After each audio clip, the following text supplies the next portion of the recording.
اعوذ باللہ من الشیطان الرجیم، بسم اللہ الرحمن الرحیم۔ وکٹری میڈیا کے ناظرین و سامعین، آپ کو ہارون تنولی کا آداب۔ ناظرین و سامعین، آگ لگ جائے، کسی قسم کی ایمرجنسی ہو یا کوئی مسئلہ ہو شہر بھر میں، ریسکیو 1112 جو ہے وہ عوام کی خدمت کے لیے ہم وقت تیار رہتی ہے،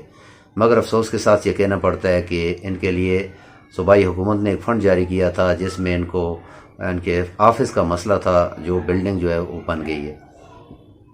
5 پیر کے قریب جو بلڈنگ بنائی گئی ہے بہت شاندار قسم سے، اور اس میں تمام جو ان کے پروٹوکول ہیں ان کو فالو کیا گیا ہے۔ وہ بلڈنگ تو بن گئی ہے، 1 ماہ ہو چکے ہیں بلڈنگ کے بنے ہوئے، مگر افسوس کے ساتھ کہ اس میں ابھی تک بجلی کا ٹرانسفارمر جو ہے وہ نہیں لگ سکا ہے۔ اس حوالے سے متعدد جو درخواستیں ہیں ریسکیو 1112 کے ذمہ داران نے وابڈہ ذمہ داران کو دیں کہ یہ بجلی کا ٹرانسفارمر لگا دیں، تو ابھی تک وہاں بجلی کا ٹرانسفارمر نہیں لگا، کیوں سیزن جو جا رہا ہے اس میں آتش زدگیوں کا سلسلہ جو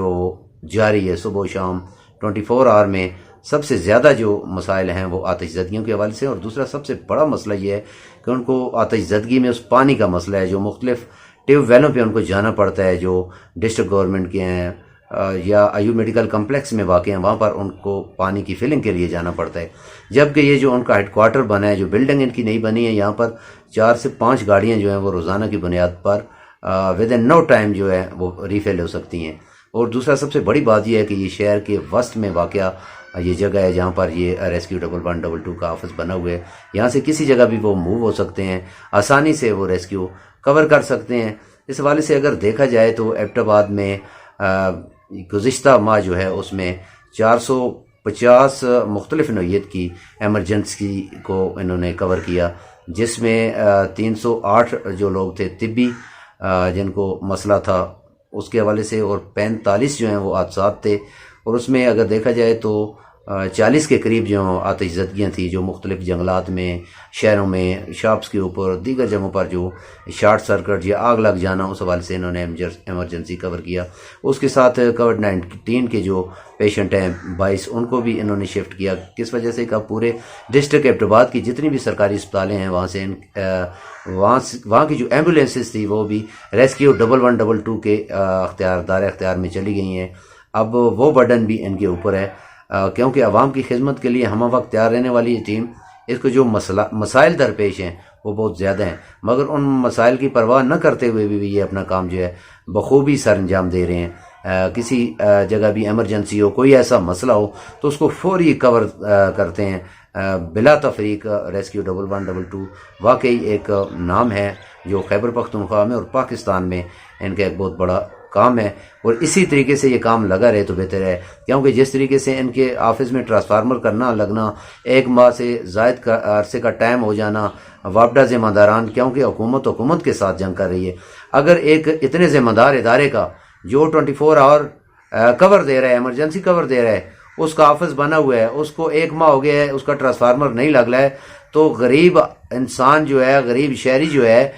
بے آسرا شہری جو ہے، اس کا میٹر کیسے لگے گا، اس کا بل کیسے ٹھیک ہوگا، اس کے لیے پھر کتنے زیادہ مسائل ہوں گے۔ اتنے بڑے ایمرجنسی دینے والے ادارے کے ابھی تک ٹرانسفارمر نہیں لگ سکا ہے، تو باقی لوگوں کا کیا حال ہوگا۔ اس حوالے سے انتظامی ذمہ داران جو ہیں وہ خاموش تماشائی ہیں، کیونکہ ایمرجنسی کور فوری طور پر دیا جانا چاہیے، وہ خواہ ہاسپٹل کے اندر ہو، خواہ وہ ریسکیو کے ادارے ہوں، اسی طریقے سے مختلف شہر کی اسپتالیں ہوں۔ تو اس حوالے سے ہمارے ذمہ دار وابڈہ ذمہ داران بھی ہیں، وہ بھی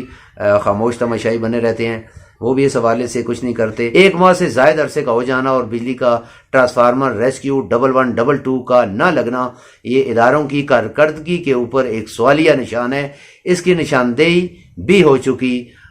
پتہ بھی چل چکا، مگر اس کے باوجود بھی خاموش تماشائی ہیں، تو وہ کیوں ہیں؟ اس میں کون سے ایسے اسباب ہیں جو ان کو یہ کام نہیں کرنے دے رہے، یا کون سی ایسی ملک کے ٹھیک ہوں گے، ڈسٹرکٹ کے، مرکز کے، تو کسی جگہ کرپشن نہیں رہے گی۔ ایک سرکاری ذمہ دار افسر جو ہے، جو اوپر بیٹھا ہوا ہے، وہ اپنے آفس کو اچھے طریقے سے مینٹین کرے گا، کرپٹ لوگوں سے، راشی مافیا سے اس کو دور کرے گا، ان کے خلاف کارروائیاں ہوں گی، جزا و سزا کا عمل ہوگا تو بہتر ہوگا۔ اگر ایک بندے کو سزا دی جائے، اس کی اپروچ آگے بہت بڑی جگہ تک ہوتی ہے، وہ کیا کرے، وہ افسر بھی مجبور ہے، وہ بے بس ہے، اس بے بس کو تو وہاں رہنا ہی نہیں چاہیے۔ سب سے بڑی بات یہ ہے کہ ریسکیو کی یہ جو بات چل رہی تھی، ریسکیو کے آفس کے ٹرانسفارمر کو فوری طور پر وابڈہ ذمہ داران کو چاہیے انسٹال کریں،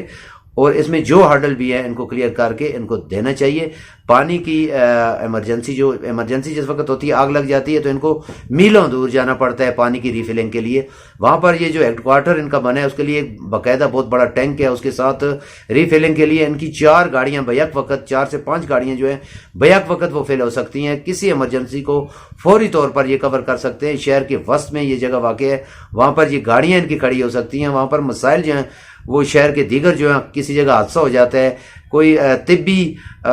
کسی گھر کے اندر کوئی پیشنٹ بیمار ہو جاتا ہے، اس کو فوری ہاسپٹل شفٹ کرنا ہوتا ہے، تو وہاں پر سب سے آگے جو ہوتی ہیں وہ ریسکیو 1112 ہوتی ہے۔ کسی جگہ آگ لگی ہو، جنگل میں آگ لگی ہو، وہاں یہ پہنچتے ہیں۔ دکانوں میں آگ لگی ہو، وہاں یہ پہنچتے ہیں۔ گھروں گلیوں میں آگ لگی ہو تو یہ پہنچتے ہیں۔ کسی جگہ حادثہ ہو جائے تو ریسکیو فوری پہنچتی ہے، فوری کور دیتے ہیں ان کی، کیونکہ میڈیکل ٹیم بھی ان کے ساتھ ہے۔ فرسٹ ایڈ بھی وہاں پر فوری حادثے والی جگہ پر ان لوگوں کو دیتے ہیں اور ہاسپٹل تک یہ پہنچاتے ہیں۔ تو یہ بہت بڑا ایک سائن ہے، یہ ہمارا ملک کا ادارہ ہے، یہ ہمارا سرمایہ ہے، اس کو ہم نے سیف رکھنا ہے۔ اس کے لیے جو سہولیات ان کو مختلف اداروں کو، ترقیاتی اداروں کو ملی ہوئی ہیں کہ ان کو یہ چیزیں کلیئر کر کے دیں، تو ان کا یہ کام بنتا ہے۔ باقی جو ہمارے ادارے جو سیکیورٹی جنہوں نے کرنی ہوتی ہے، جنہوں نے چیک اینڈ بیلنس رکھنا ہوتا ہے، جنہوں نے اس کا حساب رکھنے ہوتے ہیں، ان کو بھی خواب خرگوش سے جاگنا چاہیے، ان کو آگے آنا چاہیے، ان کے خلاف کارروائی کرنی چاہیے۔ اس میں جو لیت العیل جن لوگوں نے لیا ہے، جو 4 سے 5 درخواستیں وابڈا کی طرف چلی گئی ہیں کہ بجلی لگا کر دیں، ٹرانسفارمر انسٹال کر کے دیں، اگر دیکھا جائے تو ان کے ویئر ہاؤس میں ٹرانسفارمر ہزاروں کے حساب سے ٹرانسفارمر پڑے ہوئے ہیں، ان کے پاس کمی نہیں ہے۔ اور دوسرا سب سے بڑی بات، فنڈ بھی ان کو ٹرانسفر ہو چکے، اس کے باوجود یہ نہیں کام کر رہے ہیں۔ تو ہمارے انتظامی جو ڈسٹرکٹ کے ذمہ دار افسران ہیں، ہمارے انتظامی جو ڈسٹرکٹ کی سیکیورٹی کے ذمہ داران ہیں، ہمارے جو ایسے ادارے جو فیڈرل سے بھی جن کا تعلق ہے اور صوبے سے بھی اور ڈسٹرکٹ سے بھی جن کا تعلق ہے، جنہوں نے اس حوالے سے رپورٹنگ کرنی، ان کی کارکردگی کو بیان کرنا ہے، وہ بھی خاموش تماشائی ہیں، وہ بھی اس حوالے سے کچھ نہیں کر رہے ہیں۔ اگر وہی کچھ کر رہے ہوتے تو آج جو ہے ریسکیو 1112 جو اوپر پیلس ہوٹل ہے، سابق ڈسٹرکٹ ناظم کا آفس ہے، وہاں پر منتشر گاڑیاں نہ کھڑی ہوتی کھلے آسمان کے نیچے۔ یہ ساری گاڑیاں جو ہیں یہاں اپنے ہیڈ کوارٹر جو پنج پیر کے پاس واقع ہے، یہاں پر یہ کھڑی ہوتی، ان کو سیفٹی سیکیورٹی ان کو ملتی۔ وہاں دھوپ اور بارش میں گاڑیاں باہر کھڑی رہتی ہیں، وہاں ان کو سب سے زیادہ ہرڈل یہ آتی ہے، عوام کا آنا جانا وہاں پر بہت زیادہ ہے۔ پرائیویٹ گاڑیاں ان کو یہ رستے دن کو رستے ہی دیتے رہتے ہیں، اور گاڑیوں کی ان کی وہاں کھڑا کرنے کے لیے جگہ بھی نہیں ہے، وہاں رہائش کے لیے بھی ان کی کوئی ایسی جگہ نہیں ہے۔ اگر یہ آفس ان کا بن گیا تو فوری طور پر ان کو بجلی لگا کر دیں اور ان کو یہاں شفٹ کیا جائے، تاکہ یہ اپنا کام جو ہے بخوبی، جو سروسز یہ دے رہے ہیں عوام کو، وہ سروسز میں کوئی لیت اللیل نہ ہو، تاکہ ان کو کوئی ہرڈل نہ آئے۔ ان کی ہرڈل جو ہے وہ عوام کی ہرڈل ہے۔ عوام کی ہرڈل کو ختم کرنے کے لیے ان کے جو مسائل ہیں ان کو پہلی فرصت میں دیکھنا ہوگا، اور انتظامی اداروں کو اس حوالے سے کام کرنا ہوگا، تاکہ ان کے آفس کا جو ٹرانسفارمر ہے فوری طور پر انسٹال ہو اور یہ اپنی ایکٹیویٹی جاری و ساری رکھ سکے۔